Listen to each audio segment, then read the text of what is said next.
Hi viewers, welcome to our release home channel.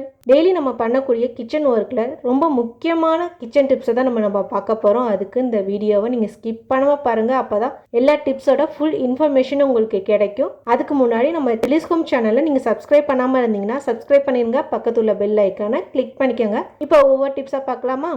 இப்போ நிறைய பேர் வீட்டில் பூஞ்செடிகளை அழகுக்காக பூந்தொட்டியில வச்சு வீட்டுக்கு முன்னாடியும் பால்கனிலையும் நிறைய பேர் பூஞ்செடிகளை வச்சிருக்காங்க பூந்தொட்டியில வச்சு. அதுக்கு நம்ம என்னதான் உரன்னு சொல்லி எதை போட்டாலும் அதுக்கு ஈ மொக்கும் கொசு மொக்க ஆரம்பிச்சிரும். இனிமே அந்த மாதிரி மொக்காம இருக்கிறதுக்கு இந்த மாதிரி நீங்க ட்ரை பண்ணி பாருங்க. உங்களுக்கு செடியும் நல்லா வளரும், எப்போதும் பூக்கிற பூக்களோட உங்களுக்கு அதிகமான பூவும் கொடுக்கும், வீட்டுக்கும் ரொம்ப அழகாக இருக்கும். நம்ம சமையலுக்கு வெங்காயத்தை உரிச்சிட்டு வெங்காயத்தோலை குப்பையில போட்டுருவோம். இனிமே அந்த மாதிரி நீங்க குப்பையில போட்டுறாதீங்க.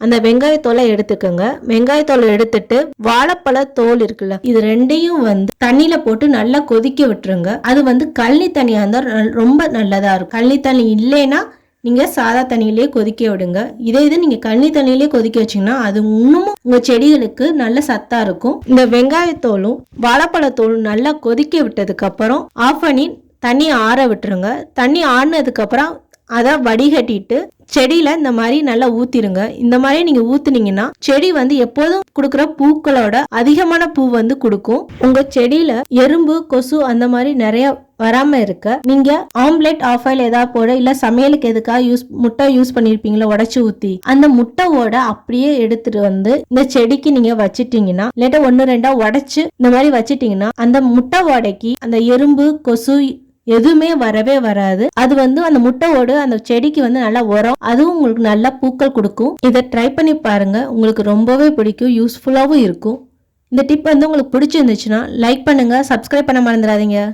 நம்ம மிக்ஸி ஜாரை ரெகுலராக யூஸ் பண்ணுவோம். அந்த மாதிரி யூஸ் பண்ணுறனால மிக்ஸி ஜார் பிளேடு ஷார்ப்னஸ் குறைஞ்சிரும். அந்த மாதிரி ஷார்ப்னஸ் குறைஞ்சிச்சுன்னா நம்மளுக்கு ஒழுங்கா அரைப்படாது. அதனால நம்ம கொஞ்சம் அதிகமான நேரத்துல அதை மிக்சியை போடுவோம். அந்த மாதிரி போடும்போது மிக்சி ஹீட்டா மிக்சியோட காயில் புகையறதுக்கும் நிறைய வாய்ப்புகள் இருக்கு. அதுக்கு இந்த மாதிரி நீங்க ட்ரை பண்ணி பாருங்க. உங்க மிக்ஸி ஜாரோட பிளேடு எப்போதுமே ஷார்ப்பா இருக்கும். சீக்கிரம் எதுவா இருந்தாலும் அரைப்பட்டுரும். அது வேற ஒண்ணும் இல்ல, வேக வச்ச முட்டை ஓடு இருக்கு, அந்த முட்டை ஓட இந்த மாதிரி அதுல உடைச்சு போட்டுட்டு அது நல்லா தூளா வர வரைக்கும் அரைச்சிருங்க. இந்த மாதிரி நல்லா கிரைண்ட் பண்ணதுக்கு அப்புறம் பாருங்க, நல்லா அந்த பிளேடு நல்லா ஷார்ப்பா இருக்கும். இந்த மிக்சில அரைச்ச முட்டையோட வேஸ்ட்னு சொல்லி குப்பையில போட்டுற தேவையில்லை. நம்ம வீட்டுல உள்ள பூஞ்செடியில இதை நல்லா எல்லா இடத்துலயும் போடுற மாதிரி போட்டுருங்க. இந்த முட்டை ஓடு அதுக்கு உரமாயி நல்ல பூக்கள் நம்மளுக்கு கொடுக்கும். இதை ட்ரை பண்ணி பாருங்க, உங்களுக்கு ரொம்ப யூஸ்ஃபுல்லா இருக்கும், ரொம்பவும் பிடிக்கும்.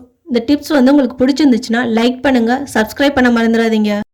நம்ம பாக்கெட் பால் வாங்கினோம்னா எக்ஸ்ட்ரா எது இருந்துச்சுன்னா நம்ம அதை ஃப்ரிட்ஜில் வச்சு ஸ்டோர் பண்ணி வைப்போம். பால் கெட்டு போகாமல் இருக்கும் ஃப்ரிட்ஜில் வச்சுருந்தா. நம்ம பாலை யூஸ் பண்ணும்போது ஃப்ரிட்ஜில் இருந்து எடுத்து நம்ம யூஸ் பண்ணோம்னா நம்மளுக்கு பாக்கெட்லயே நிறைய பால் ஒட்டிட்டு நம்மளுக்கு அந்த பால் வேஸ்டா போயிடும். அதுக்கு இது ட்ரை பண்ணி பாருங்க, உங்களுக்கு பால் கொஞ்சம் கூட வேஸ்டே ஆகாது, பாக்கெட்லயும் ஒட்டாம அப்படியே இருக்கும். அது வேற ஒண்ணும் இல்ல. ஃப்ரிட்ஜ்ல இருந்து பாக்கெட் பாலை எடுத்ததுக்கு அப்புறம் இங்க பாருங்க, இது ரொம்ப கூலிங்கா இருக்கு. இப்படியே நீங்க கட் பண்ணி ஊத்துனீங்கன்னா பாக்கெட்லயே நிறைய பால் ஒட்டி வேஸ்டா போயிடும். அதுக்கு நீங்க இந்த மாதிரி ஸ்டவ் ஆன் பண்ணிக்கோங்க. ஸ்டவ் ஆன் பண்ணிட்டு இந்த பாக்கெட் பாலை அப்படியே மேலாக காட்டுங்க. நெருப்புல ரொம்ப பக்கத்துல கொண்டு போயிடாதீங்க. ஸ்டவ் பக்கத்துல கொஞ்சம் மேலாகவே காட்டுங்க. லைட்டா ஹீட் ஏறினா போதும், ரொம்ப ஹீட் ஏறக்கூடாது. ஏன்னா அது பிளாஸ்டிக், அது சீக்கிரமாவே உருகிரும். அதனால கொஞ்சம் மேலேயே வச்சு நல்லா ஹீட் பண்ணிக்கோங்க. எல்லா சைடுமே ஹீட் பண்ணிக்கோங்க, முன்னாடி பின்னாடியும். இந்த மாதிரி நல்லா எல்லா இடத்துலயும் லைட்டா ஹீட் ஏறினதுக்கு அப்புறம் நீங்க இதை கட் பண்ணி ஊத்துங்க. இந்த பாருங்க, இந்த மாதிரி ஒரு பாத்திரத்தை எடுத்துட்டு இதை நல்லா தண்ணி ஊத்தி அலம்பிருங்க. ஏன் தண்ணி ஊத்தி அலம்புறோம்னா, நான் ஏற்கனவே ஒரு வீடியோல நான் சொல்லியிருந்தேன், நீங்க தண்ணி ஊத்தாம அப்படியே நீங்க பாலை ஊத்தி காய வச்சீங்கன்னா, சில்வர் பாத்திரமா இருந்துச்சுன்னா அது அப்படியே துரு பிடிச்சிரும். அதுக்கு இந்த மாதிரி நீங்க தண்ணியை ஊத்தி அலம்பிட்டு நீங்க பாலை ஊத்துனீங்கன்னா உங்களுக்கு அந்த மாதிரி துரு பிடிக்கவே பிடிக்காது. நீங்க வாஷ் பண்ணவும் ரொம்ப ஈஸியா இருக்கும் பாத்திரங்களை. நீங்க இந்த பால் பாக்கெட்டை கட் பண்ணும்போது இந்த மாதிரி கிராஸ்ல கட் பண்ணாதீங்க. இந்த மாதிரி நீங்க கிராஸ்ல கட் பண்ணீங்கன்னா இந்த பாக்கெட்டை அவங்க ரீயூசபிள் பண்ண முடியாது. இன்கேஸ் நீங்க ரீயூசபிளுக்கு போடணும்னு நினைச்சீங்கன்னா அதை இந்த கவரை அவங்க அக்செப்ட் பண்ண மாட்டாங்க. அதுக்கு இந்த மாதிரி நீங்க ஸ்ட்ரைட்டா லைட்டா அதை ஓரத்துல கட் பண்ணா போதும். அதையும் ஃபுல்லா நீங்க கட் பண்ண வேணாம், கொஞ்சமா இந்த மாதிரி கட் பண்ணீங்கன்னா போதும். இந்த கவரை அவங்க ரீயூசபிளுக்கு அக்செப்ட் பண்ணிக்குவாங்க. இங்க பாருங்க பாலை ஊத்தியாச்சு. இப்ப பாக்கெட்ல வந்து கொஞ்சம் கூட பால் ஒட்டவே இல்லை. பாருங்க எவ்வளவு கிளீனா இருக்குன்னு. இதை நீங்க ட்ரை பண்ணி பாருங்க. இது உங்களுக்கு ரொம்ப யூஸ்ஃபுல்லா இருக்கும், ரொம்பவும் பிடிக்கும். இந்த டிப்ஸ் வந்து பிடிச்சிருந்துச்சுன்னா லைக் பண்ணுங்க, சப்ஸ்கிரைப் பண்ண மறந்துடாதீங்க. நம்ம எல்லார் வீட்லேயுமே வந்து குட்டி பசங்கள்லேருந்து பெரியவங்க வரைக்கும் டீயோட சேர்த்து ஏதாவது ஸ்நாக்ஸ் கொடுத்தா நல்லா விரும்பி நல்லா சாப்பிடுவாங்க. அதுவும் குறிப்பாக குட்டி பசங்களுக்கு ஃப்ரெஞ்ச் ஃப்ரைஸ் அந்த மாதிரி ஏதாவது நீங்கள் டிஃப்ரெண்ட்டாக ஏதாவது செஞ்சு கொடுத்தீங்கன்னா விரும்பி நல்லா சாப்பிடுவாங்க. ஈவினிங் ஸ்நாக்ஸ் செஞ்சு கொடுக்கும்போது இனிமேல் நீங்கள் சாஸ் ஐட்டம் எதுவுமே கொடுக்காதீங்க. ஏன்னா சின்ன குழந்தைங்களுக்கு அது வந்து ஹெல்த்தியானது இல்லை. அதுக்கு பதிலாக இந்த மாதிரி நீங்கள் ட்ரை பண்ணி கொடுங்க. இது அவங்களுக்கு ரொம்பவே பிடிக்கும், ஹெல்த்தியான கூட. அது வேற ஒன்றும் இல்லை, நம்ம சமையலுக்குன்னு சொல்லி வெங்காயம் பூண்டு இது எல்லாத்தையுமே முன்னாடியே உரிச்சு இந்த மாதிரி பாக்ஸில் கண்டெய்னர் பாக்ஸில் ஸ்டோர் பண்ணி வச்சிருவோம். அந்த மாதிரி ஸ்டோர் பண்ணி வைக்கிறதுல கொஞ்சமா பூண்டு எடுத்துக்கங்க, ஒரு 10 பூண்டு கிட்ட எடுத்துக்கங்க. அந்த வெள்ளைப்பொடியும் காஞ்ச மிளகா இது ரெண்டையும் மிக்சியில போட்டு நல்லா அரைச்சுக்கோங்க. அரைச்சதுக்கு அப்புறம் அதுல கொஞ்சமா நல்லெண்ணெயை ஊத்திட்டு உங்க பசங்களுக்கு கொடுங்க. இதை அவங்க தொட்டு சாப்பிட்டா அவங்களுக்கு ரொம்பவே பிடிக்கும். இது பூண்டு வந்து போட்ட அவங்க உடம்புக்கு அவ்வளோ நல்லது, அவங்களுக்கு அந்த டேஸ்ட்டும் ரொம்ப பிடிக்கும். உங்களுக்கு தேவையான அளவு உப்பு. இதை நீங்க தோசை இட்லி கூட தொட்டு சாப்பிட்டுக்கலாம். நீங்க ட்ரை பண்ணி பாருங்க, இது உங்களுக்கு ரொம்ப யூஸ்ஃபுல்லா இருக்கும். இந்த டிப் வந்து உங்களுக்கு பிடிச்சிருந்து லைக் பண்ணுங்க, சப்ஸ்கிரைப் பண்ண மறந்துடாதீங்க. மோஸ்ட்லி எல்லார் வீட்லயும் வந்து தோட்டம் இருக்கும், இல்ல செடிகள் கொஞ்சமாவது வச்சிருப்பாங்க. அட்லீஸ்ட் ஒரு பூஞ்செடியாவது நம்ம எல்லார் வீட்லயுமே இருக்கும் இப்போ உள்ள காலத்துல.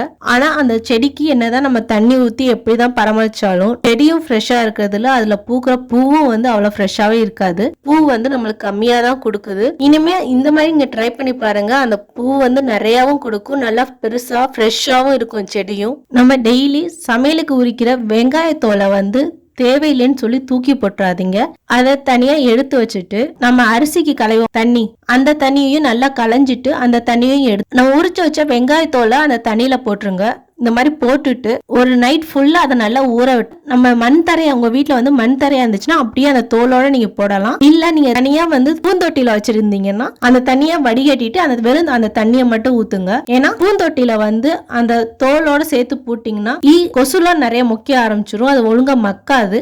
மண் தரைனா அது வந்து சீக்கிரமே மக்கிரும். இந்த வெங்காயத்தோலை அந்த அரிசி களைஞ்ச தண்ணியில ஒரு நைட் ஃபுல்லா ஊற வச்சுட்டீங்கன்னா இந்த வெங்காயத்தோல்ல உள்ள சத்து எல்லாமே அந்த தண்ணியில இறங்கிரும். மறுநாள் நீங்க திறந்து பார்க்கும்போது இங்க பாருங்க, நீங்க போடும்போது கலர் வந்து என்ன கலர் இருந்துச்சு, இப்ப வந்து அப்படியே அதுல உள்ள சத்து எல்லாம் போய் வெள்ளை கலர்ல மாறிடும் அந்த வெங்காயத்தோல். இந்த மாதிரி வெங்காயத்தோலை அரிசி களைஞ்ச தண்ணியில ஊற வச்சு செடிக்கு நம்மளுக்கு ஊத்தும் போது செடியும் நல்லா ஃப்ரெஷ்ஷா இருக்கும். உங்களுக்கு எப்போதும் கொடுக்குற பூவோட அதிகமான பூ கொடுக்கும், நல்லா அந்த பூவும் ரொம்ப பெருசாகவும் இருக்கும். நீங்கள் ட்ரை பண்ணி பாருங்கள், இது உங்களுக்கு ரொம்ப யூஸ்ஃபுல்லாக இருக்கும், ரொம்பவும் பிடிக்கும். இந்த டிப் வந்து உங்களுக்கு பிடிச்சிருந்துச்சுன்னா லைக் பண்ணுங்கள், சப்ஸ்கிரைப் பண்ண மறந்துடாதீங்க. இந்த வீடியோவில் நான் சொல்லியிருக்க எல்லா டிப்ஸுமே உங்களுக்கு யூஸ்ஃபுல்லாக இருக்கும்னு நினைக்கிறேன். இந்த வீடியோ உங்களுக்கு பிடிச்சிருந்துச்சுன்னா லைக் பண்ணுங்கள், உங்கள் ஃப்ரெண்ட்ஸோட ஷேர் பண்ணுங்கள், சப்ஸ்கிரைப் பண்ண மறந்துடாதீங்க. தேங்க்யூ ஃபார் வாட்சிங்.